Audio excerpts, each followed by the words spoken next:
गौरव शर्मा जी, गुरुग्राम। राधे राधे गुरुदेव। राधे राधे महाराज जी। महाराज जी, आप कह रहे हैं कि आप एक प्राइमरी स्कूल के शिक्षक हैं।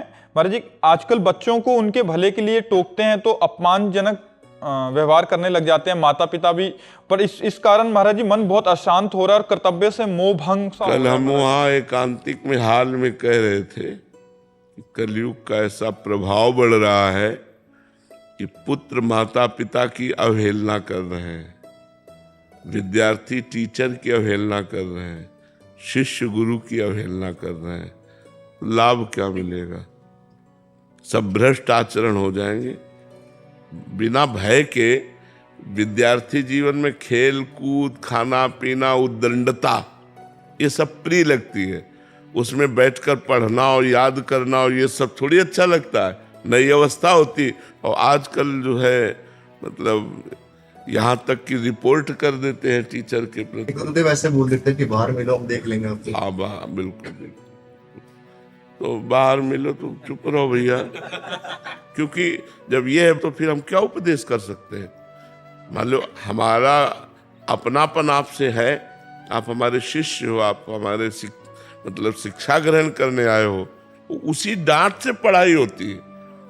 नवीन अवस्था में डांट से ही पढ़ाई होती है, प्यार से पढ़ाई नहीं होती है। तो भैया बच के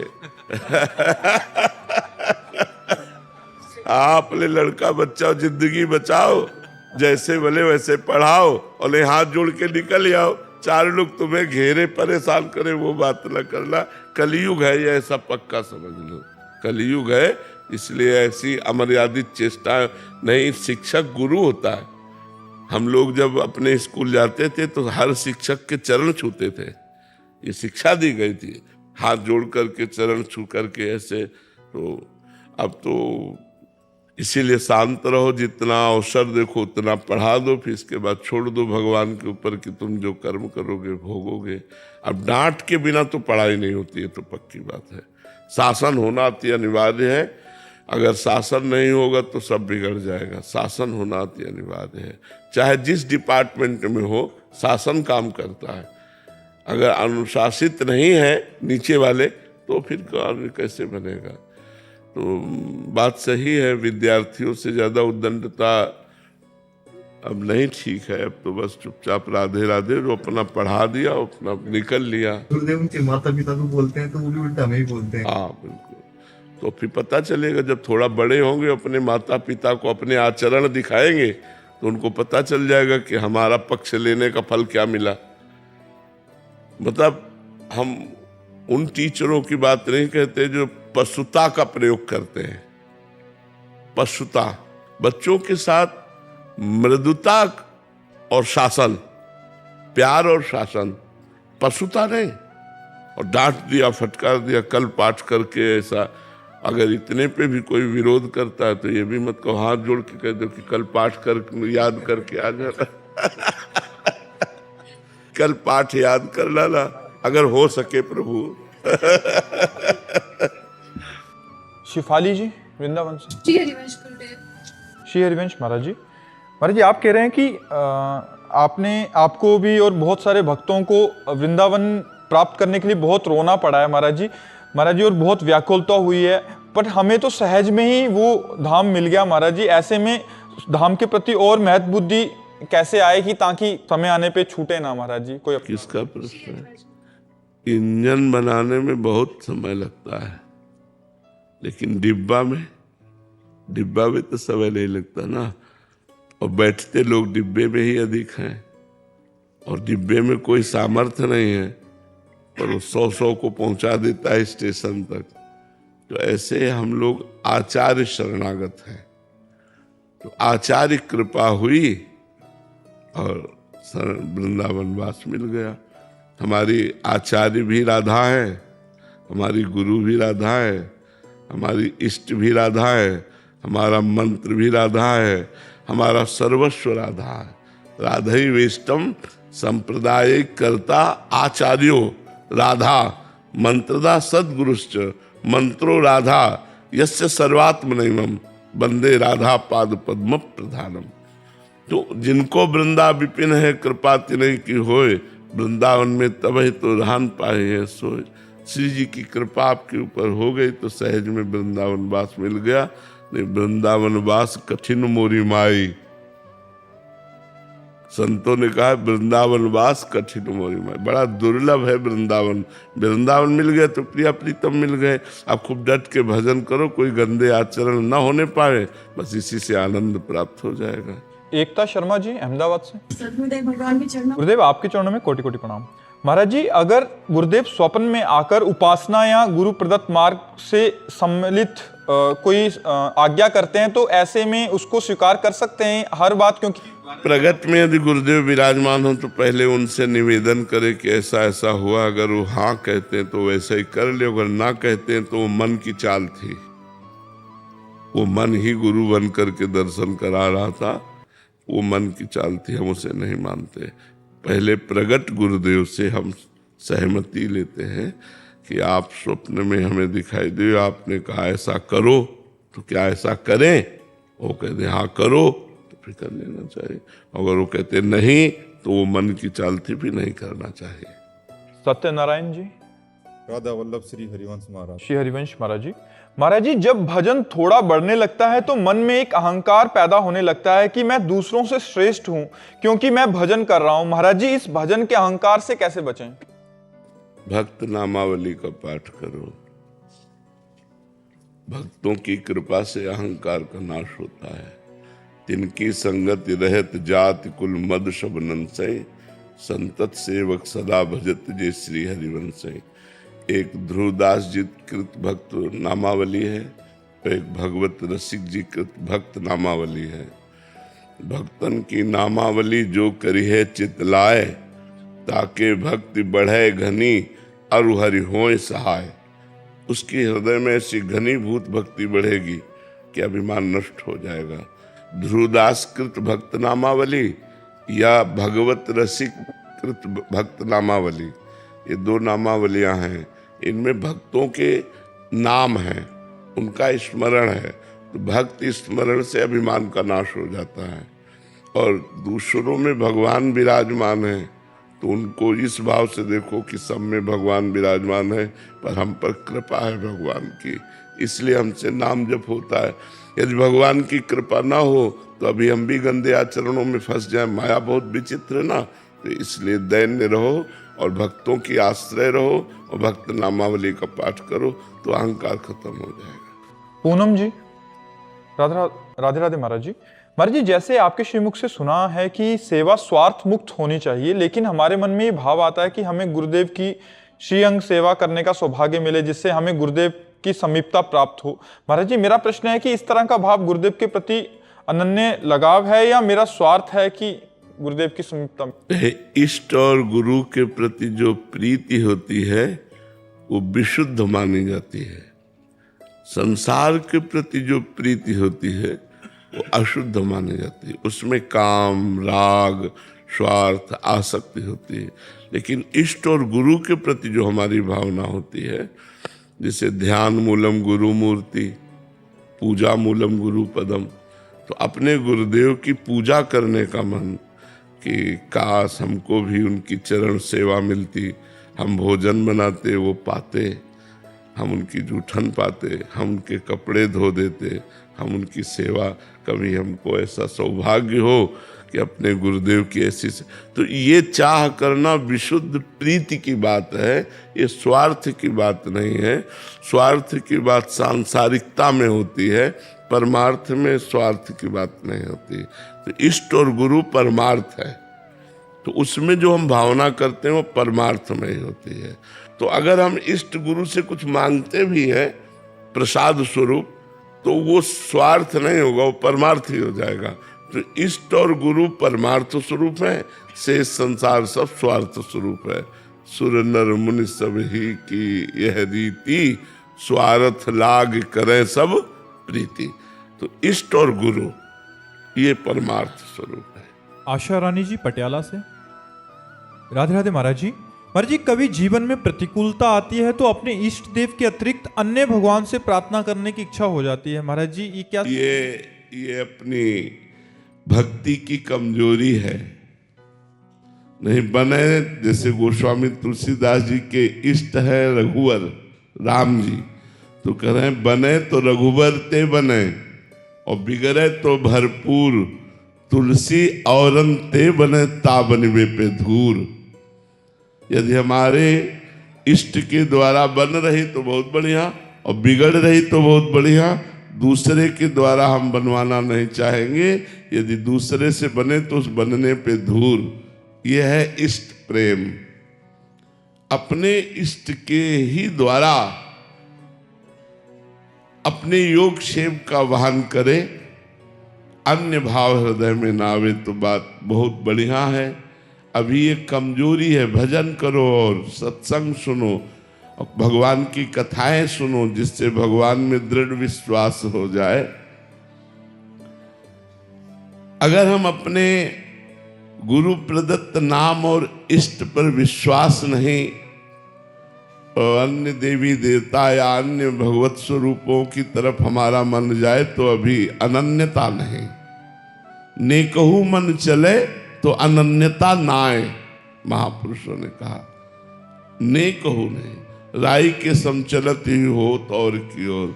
ऐसा नहीं कि हम उपासना जिनकी कर रहे हैं वो असमर्थ हैं, ऐसा थोड़ी है। वो सर्व समर्थ हैं, उन्हीं से सब बन जाएगा। इसलिए हमें अन्य की आवश्यकता नहीं है।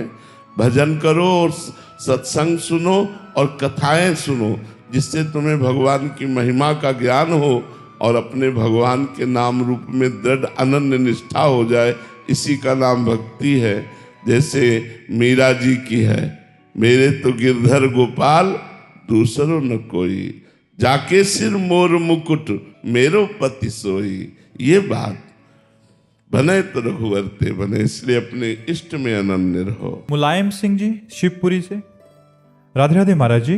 गुरुदेव, अपने अंदर के अहंकार को पहचानने और गलाने का सरल मार्ग क्या है? पहचानने का ये उपाय है कि जब दूसरों में दोष दर्शन हो और अपने में गुण दर्शन हो तो समझना चाहिए कि अहंकार आ गया है।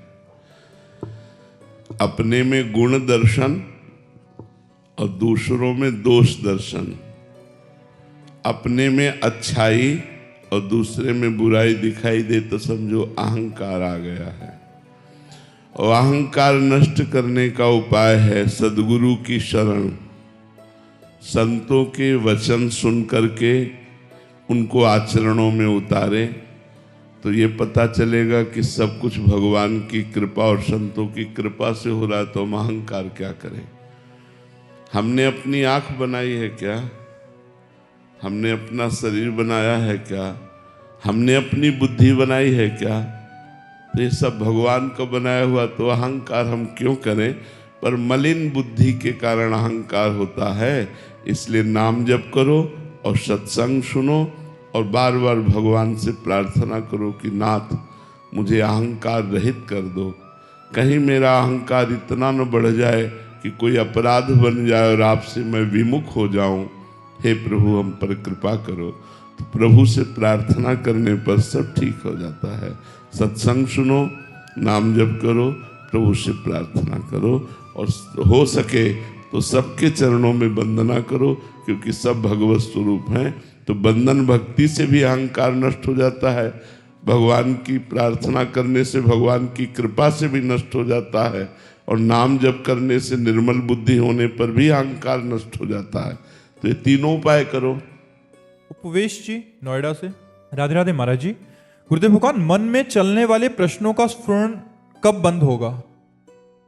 जब निष्पाप हो जाएगा।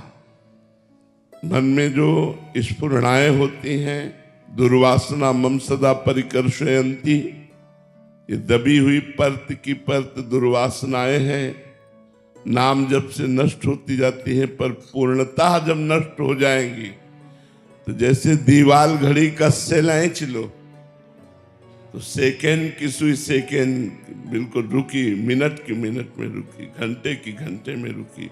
ऐसे तुम्हारा मन बुद्धि चित्त अहंकार परमात्मा में स्थित हो जाएगा। जब परमात्मा में स्थित हो जाएगा तब अन्य स्फुरण बंद हो जाता है, अर्थात निष्पाप अंतःकरण में विषयों का स्फुरण नहीं होता। जब तक मलिन अंतःकरण होता है तब तक प्रभु से अन्य स्फुरण होता रहता है। इसलिए हमें खूब नाम डट के जप करना चाहिए। पवित्र भोजन, पवित्र आचरण, पवित्र विचार और परम पवित्र महामंगल में भगवान का नाम जप, बस बेड़ा पार हो गया। फिर देखोगे एक दिन मन भगवान में स्थित हो जाएगा, और जब मन भगवान में स्थित हो जाएगा तो अन्य स्फुरणाएं अपने आप बंद हो जाएंगी। राजकुमार जी, राधे राधे महाराज जी, आपके चरणों में दंडवत प्रणाम। गुरुदेव, एक शिष्य की तरफ से उसके गुरुदेव के लिए सबसे बड़ी भेंट क्या है? मन को गुरुदेव की आज्ञा के अनुसार चलाना ही सबसे बड़ी भेंट है। तन गुरुदेव के समीप है और मन संसार में है तो आप गुरु सेवक नहीं है। धन गुरुदेव को दे दिया और विषय भोगों में रत हो, उनकी आज्ञा का पालन नहीं करते हो तो गुरु सेवा नहीं हुई। और मन गुरुदेव को दे दिया और लाख कोस दूर रह रहे हो तो गुरुदेव की आज्ञा के अनुसार यदि मन चला रहे हो तो आप सच्चे शिष्य हैं, सच्चे सेवक हैं। वही धन्यवाद का पात्र है शिष्य जो अपने गुरुदेव को मन दे दे। रुपया चढ़ा देना ये तो सब लौकिक बात है। शरीर से समीप हो, मन विषयों में दिए हुए तो क्या गुरु का संग।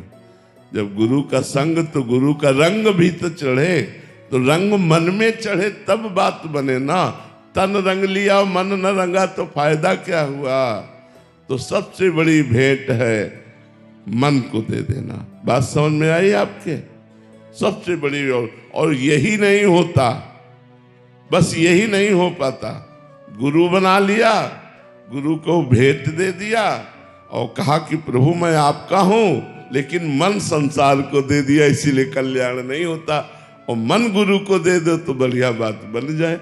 मन दे दो, जो मन देने का मतलब है जो गुरु नाम मंत्र उपासना शास्त्र स्वाध्याय आदि आज्ञा कर रहे हैं वो करने लगो, बस इसी से तुम्हारा कल्याण हो जाएगा। जी। पंकज राय जी, राधे राधे महाराज जी। गुरुदेव, जीव भगवान का अभिन्न अंश होते हुए भी दुखी होकर इस संसार चक्र में बार बार आवागमन के चक्कर में फंसता रहता है। इस दुख का कारण क्या है और निवारण क्या है? अविद्या। इसका मुख्य कारण अविद्या है।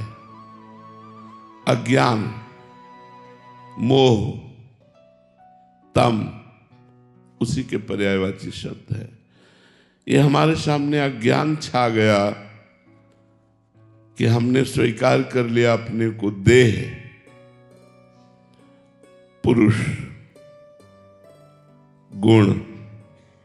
इस स्वीकृति से हम बंधन को प्राप्त हो गए।